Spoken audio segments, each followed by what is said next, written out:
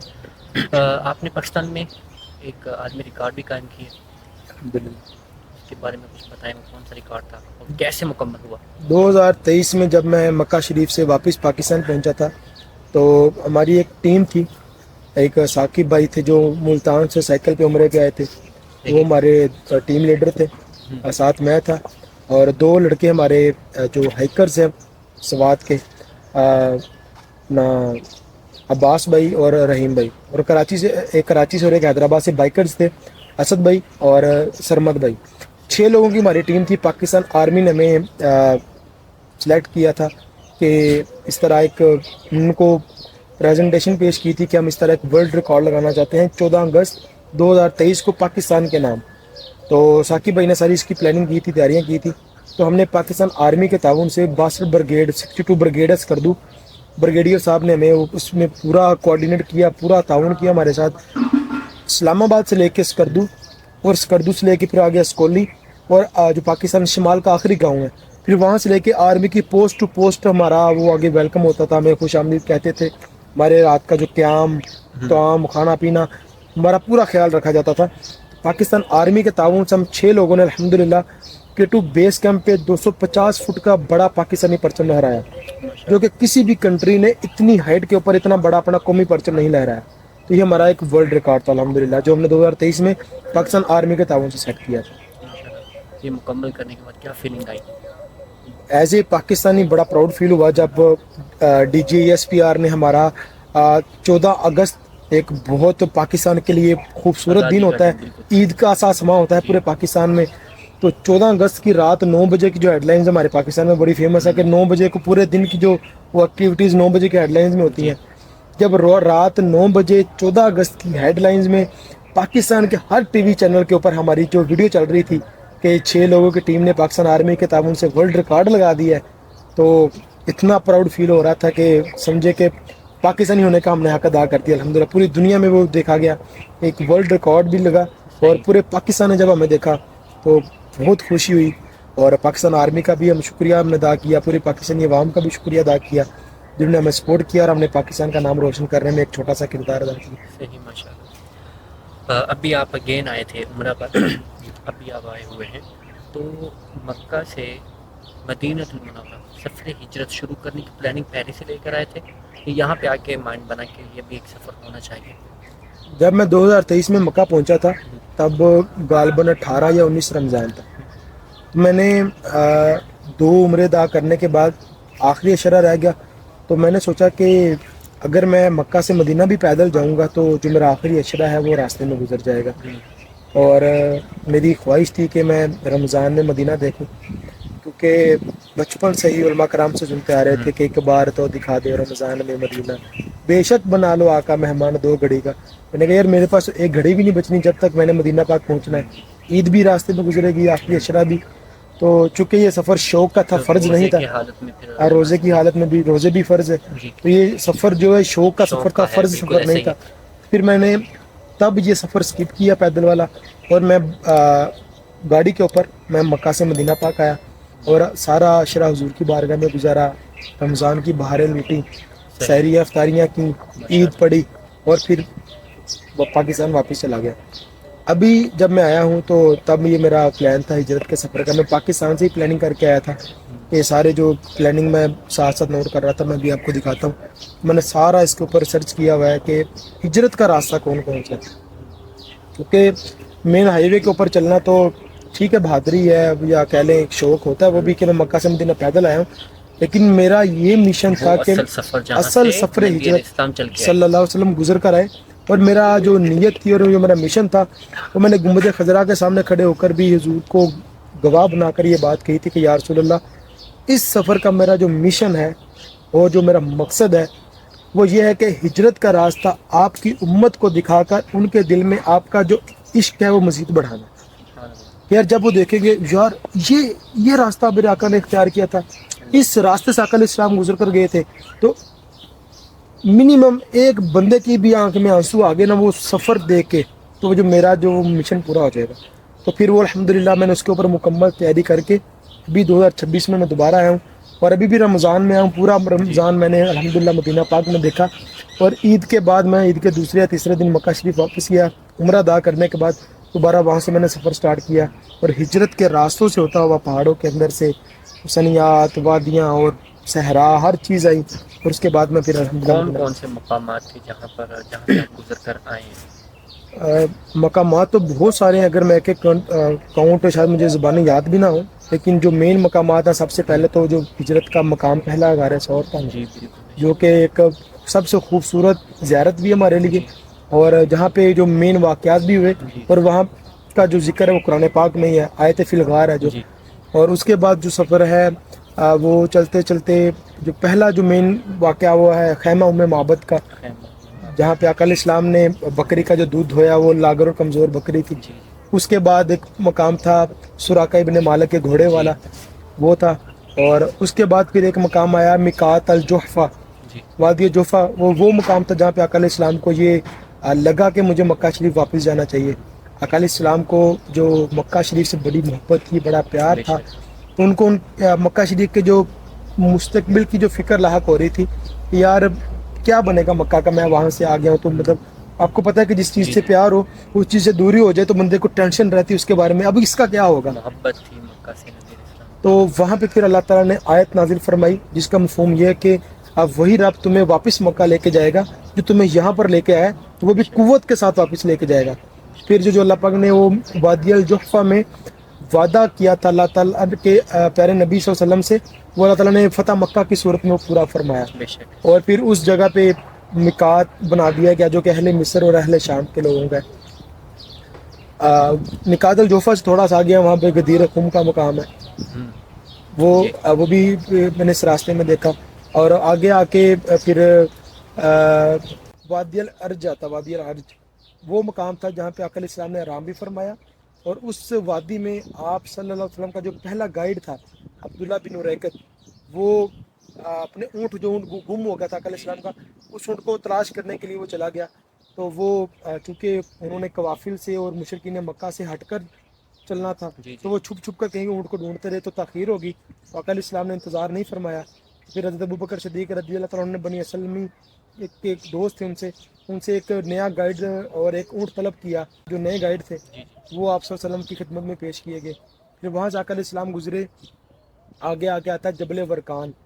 جبل ورقان کے بارے میں آقا علیہ السلام کے فرمان کا مفہوم ہے یہ جنت کا پہاڑ ہے، اور اس کے دامن میں بسنے والے لوگ برکت والے لوگ ہیں، اور جبل ورقان بائیں ہاتھ ہوتا ہے، اور سیرت کی کتابوں میں جب آقا علیہ السلام سنیات رکوبہ سے گزر رہے تھے تو اپنے جبل ورقان کو اپنی بائیں سائڈ پہ رکھا، تو الحمدللہ مجھے کئی مقامات ایسے بھی ملے ہیں میں ایگزیکٹ اس راستے کے اوپر چلا ہوں جہاں سے آقا علیہ السلام گزرے، ایگزیکٹ میں اس لیے کہہ رہا ہوں کیونکہ اس کے علاوہ ان وادیوں میں دوسرا راستہ ہی نہیں ہے، ادھر جبل رکوبہ ہے، ادھر جبل ورقان ہے، سیرت کی کتابوں میں آقا علیہ السلام نے جبل ورقان کو اپنی بائیں سائڈ پہ رکھا، تو ظاہری بات ہے جب ادھر میں چل رہا ہوں جبل ورقان میری بائیں سائڈ پہ آ رہا ہے، اور میں جبل رکوبہ سے سنیات رکوبہ میں نے کراس کی، اور جب سنیات رکوبہ میں نے کراس کی تو وہ جو جیسے پہلے اتار چڑھاؤ وہ بڑا ڈیفیکلٹ اور ٹف ہے، بہت مشکل ہے، اس کو کراس کرنے کے بعد آگے آتا ہے قبیلہ بنی مزینہ آباد تھا، جہاں پہ آقا علیہ السلام نے آرام فرمایا،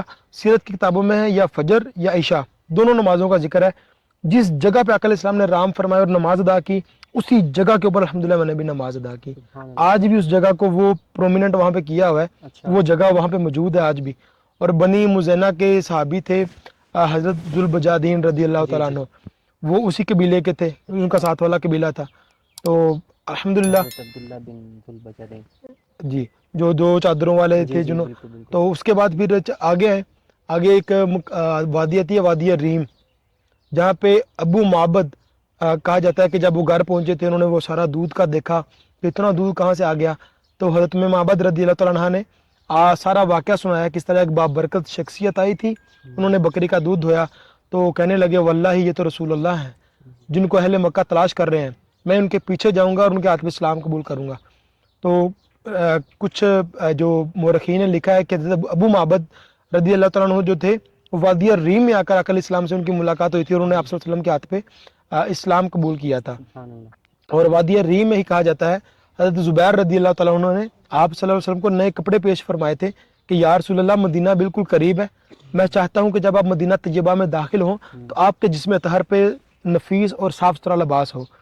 اور وادی ریم کے ہی مقام پہ ایک پہاڑ ہے جس کا سیرت کی کتابوں میں ذکر ہے, چھوٹی سی پہاڑی ہے راستے کے اوپر دلال یوم, اور وہ سیرت کی کتابوں میں لکھا ہے کہ دلال یوم کراس کرنے کے بعد آقا علیہ السلام بائیں مڑ گئے تھے رئی صحوا سے ہو کر, تو بالکل اسی پہاڑ سے میں نے کراس کر کے ادھر سے میں بائیں گزرا.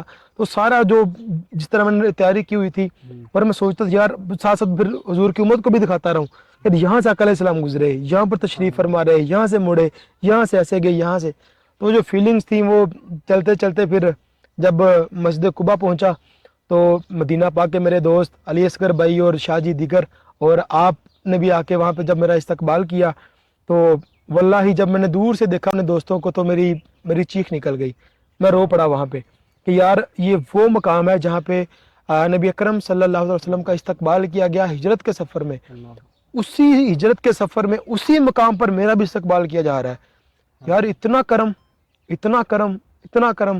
پھر مجھے بابا جی کے الفاظ یاد آ گئے کہ آتا ہے غلاموں پہ انہیں پیار ہی کچھ ایسا, خود بھیک دیں اور خود کہیں میرے منگتے کا بھلا ہو, منگتا تو ہے منگتا کوئی شاہوں میں دکھا دو جس کو میرے سرکار سے ٹکڑا نہ ملا ہو.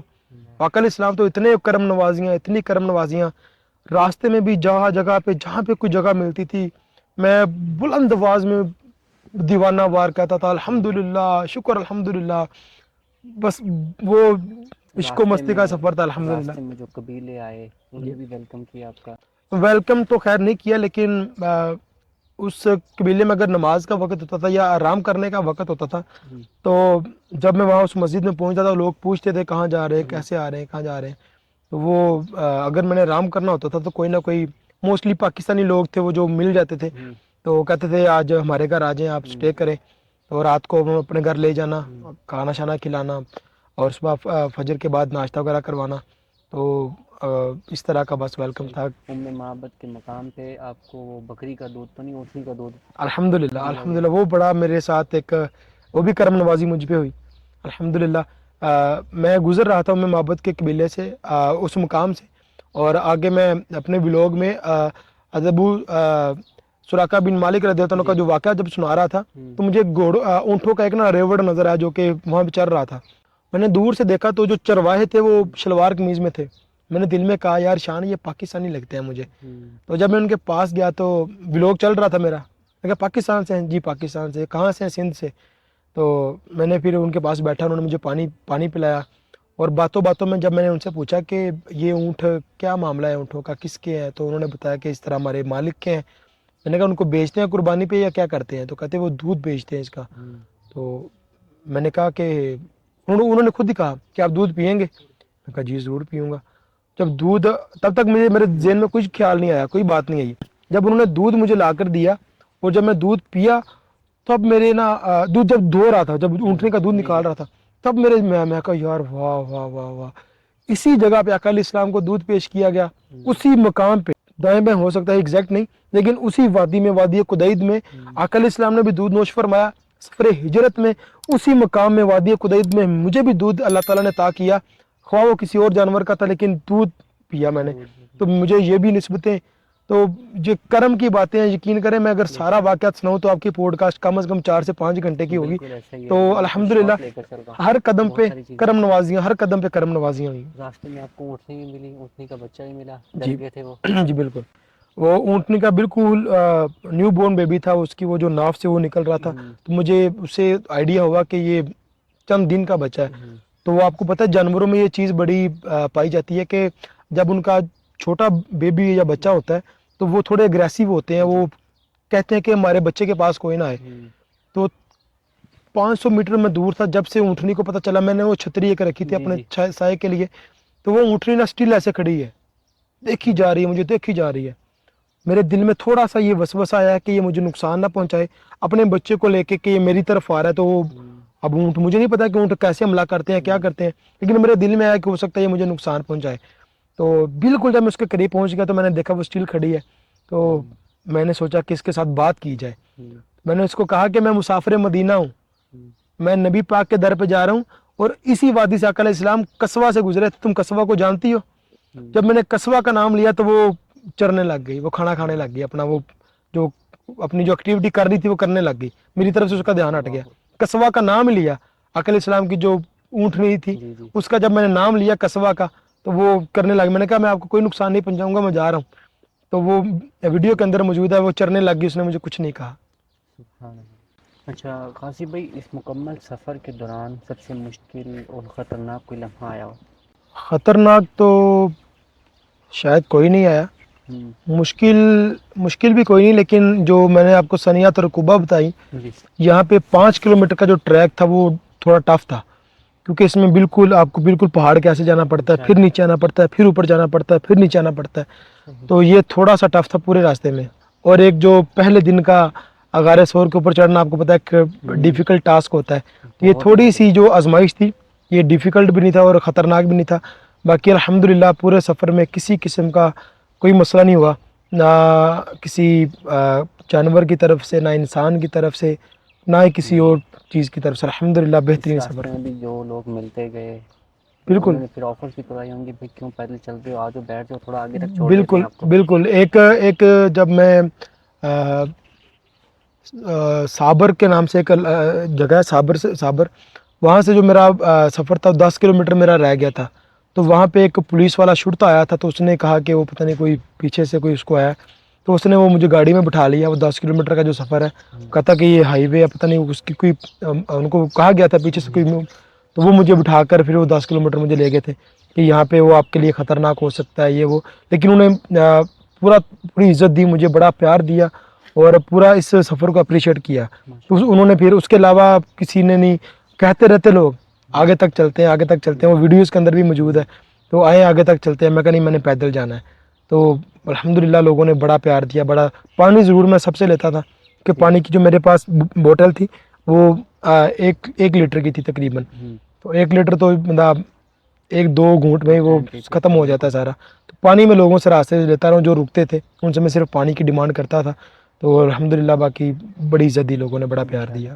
پھر مدینہ المنورہ پہنچ کے ویلکم ہوا الحمدللہ دفلی بچا کے قبا میں. بالکل دفلی بجا کر وہ کر رہے ہیں، لیکن جب میں پہنچا تھا تو وہ شاید بیٹھے ہوئے تھے، ریسٹ کر رہے تھے. تو ہم نے تقریباً آدھا گھنٹہ تقریباً ویٹ کیا ان کا. تو وہ پھر پیدل آپ مسلم نبی شریف کی طرف جی نکلے. پر ڈے آپ کتنے کلومیٹر چل لیتے ہیں؟ چلنے میں تو الحمدللہ میں 100 کلومیٹر بھی چل سکتا ہوں، پر لیکن ڈے؟ جی پر ڈے میں الحمدللہ چل سکتا ہوں. لیکن جو میری جیسا کہ میں نے آپ کو پہلے بتایا، میری ایک ڈیسٹینیشن فکس ہوتی تھی کہ آج میں نے اس پوائنٹ پہ پہنچنا ہے. تو وہ بعض اوقات 55 پہ بھی ہوتی تھی، 50 پہ بھی، لیکن جو ایوریج دیکھا جائے تو وہ 35 سے 40 کے راؤنڈ بورڈ ہوتی تھی کہ آج میں یہاں سے نکلوں گا اور وہاں پہ جاؤں گا. یہ لاہور سے مکہ پیدل سفر کی بات کر رہا ہوں. اور جو میرا جو سفر ہجرت ہے یہ والا، اس میں جو ایوریج تھی وہ میری تقریباً 50 کے راؤنڈ بورڈ تھی پر ڈے کی. 50 کلومیٹر خود بھی چلنا، اور 10 کلو کا جو میرا شولڈر بیگ تھا اس کے اندر میری ایک چادر تھی، ایک جائے نماز، پانی میرا، پاور بینک، چارجر، کپڑے وغیرہ کچھ، ایک چپل، اور کچھ اس طرح کی جو چیزیں تھیں میری. تھوڑی بہت کھانے پینے کی چیزیں. کچھ ہلکا پھلکا کھانے کے لیے بسکٹ وغیرہ رکھے ہوئے تھے، وہ چیزیں. صحیح. اگر کوئی اس سفر پر اگین چلنا چاہتا ہے، پاکستان سے یہاں پہ آنا چاہتا ہے یا مکہ سے مدینہ آنا چاہتا ہے، اس کو آپ کیا ایڈوائس دیں گے؟ جو پاکستان سے لاہور سے مکہ یا پاکستان سے مکہ آنا چاہتے ہیں، وہ تو بہت سارے لوگ میری نظروں میں بھی ہیں، مجھے میسیجز بھی کرتے ہیں، کمنٹس میں بھی کہتے ہیں ہم نے یہ سفر کرنا ہے. لیکن ابھی چونکہ جو بلوچستان کے معاملات بھی آپ کے سامنے ہیں اور جو ایران کے معاملات بھی آپ کے سامنے ہیں، ابھی اللہ کرے یہ وار ختم ہو، ملک دنیا میں خوشحالی اور امن آئے. جب تک ایران کے معاملات سولو آؤٹ نہیں ہوتے تب تک تو یہ امپاسبل ہے سفر پہ نہ نکلا جائے. اور اگر آپ مکہ سے مدینہ آنا چاہتے ہیں اور سفر ہجرت کرنا چاہتے ہیں تو اس کے لیے میں انشاءاللہ جتنا ہو سکا، میں جو مجھے پتہ ہے، جو انفارمیشن ہے، وہ میں آگے کنوے کرنے کی کوشش کروں گا. اگر کوئی مجھ سے کانٹیکٹ کرتا ہے کہ کون کون سے علاقوں سے آقا علیہ السلام گزر کر آئے، اور یہ بھی نہیں میں کہتا کہ میں ایگزیکٹ ان راستوں سے آیا ہوں، میں نے کوشش کی ہے، الحمدللہ 100% کوشش کی ہے. ہو سکتا ہے کہ اس میں کمی بیشی ہو، علیہ السلام ادھر سے گئے ہیں، میں ادھر سے جا رہا ہوں، یا وہ جو پوائنٹ میں یہ بتا رہا ہوں وہ آگے والا پوائنٹ ہو، میں ساتھ میں بتاتا رہا ہوں کہ یہ ایگزیکٹ نہیں ہے، فقط واللہ تعالی عالم کہ ایگزیکٹ جگہ کون سی ہے۔ لیکن جو سیرت کی کتابوں میں اور جو گوگل پہ اور جو مجھ سے پہلے لوگوں نے سفر کیا، ان کی جو میں نے ویڈیوز دیکھی، تو ان کو جو میں نے رائٹ ڈاؤن کیا، اس حوالے سے جو مجھے علم ہے وہ انشاءاللہ میں دوستوں کو بتا سکتا ہوں کہ آپ اس سفر کو اس طرح مینیج کر سکتے ہیں۔ کیا کیا چیزیں ان کے پاس ہونی چاہیے؟ کیا آپ نے سفر کے دوران سب سے جو مین چیز ہے وہ تصریح ہونی چاہیے آپ کے پاس، کیونکہ میری تو جو اچیومنٹس وہ کافی زیادہ تھی پہلے، لاہور سے مکہ پیدل سفر اور دیگر چیزیں میری، تو مجھے کسی قسم کی پریشانی نہیں ہوئی، لیکن میں نے بھی ٹرائی کیا تھا، لیکن چونکہ عید کی چھٹیاں تھیں اس لیے میں تصریح نہیں لے سکا، ورنہ میں نے بھی تصریح لے کر، تصریح مطلب پرمیشن لیٹر، وہ میں نے لے کر ہی نکلنا تھا۔ تو سب سے جو پہلی چیز ہے آپ کے پاس وہ پرمیشن لیٹر ہونا چاہیے، تاکہ اگر کہیں بھی آپ کو کوئی پولیس والا یا کوئی بھی روکتا ہے تو آپ کے پاس اجازت نامہ ہونا چاہیے، اور اس کے بعد جو آپ کے پاس چیزیں ہیں وہ آپ کی جو اندر عشق رسول ہونا چاہیے، آپ کی نیت اچھی ہونی چاہیے، ورنہ یہ سفر جو آپ کا سفر ہجرت ہے، خدا نہ خواستہ یہ وبال جان بھی بن سکتا ہے۔ اگر آپ کے دل میں کوئی لالچ یا ریاکاری ہوئی تو یہ قیامت والے دن آپ کے منہ پہ بھی مارا جا سکتا ہے، یہ سب سے مین چیز ہے۔ اور اس کے علاوہ سامان میں آپ کے پاس اگر آپ ایک سے زیادہ لوگ ہیں تو کوشش کریں کہ ایک آدھا آپ کے پاس کیمپ ہونا چاہیے، اگر آپ کو کوئی جگہ نہیں ملتی تو آپ کیمپنگ کر سکیں، اگر آپ کیمپ نہیں کیری کر سکتے، اس کا جو وزن زیادہ ہو سکتا ہے، تو ایک جائے نماز رکھ لیں موٹے والی، اور ایک چادر وغیرہ، تاکہ کہیں بھی آپ بچھا کر اس کو سو جائیں، اور کھانے پینے کی چیزیں اور کپڑے زیادہ نہ رکھیں، 2 ٹریک سوٹ یا ٹراؤزر شرٹس 2 رکھ لیں، بس کافی ہیں۔ صحیح، بہترین۔ غازی نام کیوں رکھا؟ یہ شروع بچپن میں ہی رکھتی تھی، بعد میں ایسے چینج کیا؟ نہیں، یہ ایک 2000 نام ہوتا ہے فاتح کا، کوئی جنگ پہ جا رہا جی ہو۔ جی بالکل، پاکستان میں یا اسلام میں ہمارے تو غازی اسی کو کہتے ہیں جو کسی جنگ سے یا غزوے سے زندہ واپس لوٹے ہوں۔ تو چونکہ جو نام ہوتا ہے یہ والدین کی طرف سے عطا ہوتا ہے، جب میرا نام محمد شان ہے، یہ بھی میرے والد صاحب نے رکھا، تو جو غازی ہے یہ بھی آج سے تقریباً 5 سال پہلے 2021 میں یہ میرے والد صاحب نے مجھے غازی کے نام سے پکارا کہ غازی صاحب غازی، تو وہ مجھے بڑے شوق سے نا، وہ کہتے ہیں یار باپ غازی صاحب کر کے بلانا یا غازی جی کر کے، ویسے ہی ان کے واللہ تعالیٰ ان کے دل میں کیا تھا، تو وہ مجھے بڑا اچھا لگتا تھا یہ میرے والد صاحب مجھے اس نام سے پکارتے ہیں، تو پھر میں نے اپنے نام کے ساتھ وہ میں نے غازی رکھ لیا کہ مجھے میرے والد صاحب نے وہ لقب دیا تھا۔ تو کسی جنگ میں تو پارٹیسپیٹ نہیں کیا، لیکن جہاد کا بھرپور خواہش ہے کہ اللہ تعالیٰ حضور کی دین کے لیے، حضور کی امت کے لیے، دین اسلام کے لیے کہیں نہ کہیں کبھی نہ کبھی اللہ جہاد کا موقع عطا فرمائے، تو ریئل میں غازی یا شہید بن جائے۔ ابھی فی الحال برائے نام کے ہم غازی ہیں، کسی کے جنگ کے غازی نہیں ہیں ہم۔ صحیح۔ پورے سفر کے دوران گھر والوں کی یاد آئی؟ یاد تو رہتی ہے ہر وقت، لیکن جو وہ یاد ہے نا کہ جو ایک اور یاد ہوتی ہے دنیاوی، وہ نہیں آئی، کیونکہ جن کی یاد میں نکلا تھا وہ سب یادوں سے بڑی یاد تھی، صحیح۔ تو میں نے یاد تو رہتی ہے، بات بھی ساتھ ساتھ میسیج وغیرہ پہ ہوتی رہتی تھی، وہ تو اتنا خاص یاد نہیں۔ صحیح۔ پہلا سفر آپ کا مدینہ المنورہ کا کب کا؟ 2019 کا، میرے نانا ابو کے ساتھ۔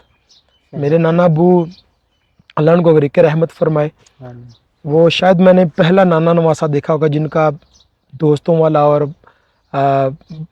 بھائیوں جیسا رشتہ تھا ایک دوسرے کے ساتھ۔